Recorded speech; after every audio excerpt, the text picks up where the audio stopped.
Indian premier ലീഗിൽ ഡൽഹി ക്യാപിറ്റൽസിനെതിരായ ഇന്നലെ നടന്ന മത്സരത്തിലെ സഞ്ജു സാംസന്റെ പുറത്താകലുമായി ബന്ധപ്പെട്ട വിവാദം കൊഴുക്കുന്നതിനിടെ ഈ വിഷയത്തിൽ പ്രതികരണവുമായി രംഗത്തെത്തിയിരിക്കുകയാണ് മുൻ ഇന്ത്യൻ താരവും കമന്റേറ്ററുമായ നവജ്യോത് സിംഗ് സിദ്ധു.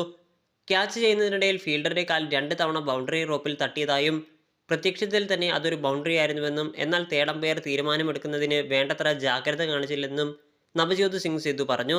സ്റ്റാർ സ്പോർട്സിൽ നടത്തിയ ഡിസ്കഷനിടെയായിരുന്നു അദ്ദേഹത്തിന്റെ പ്രതികരണം.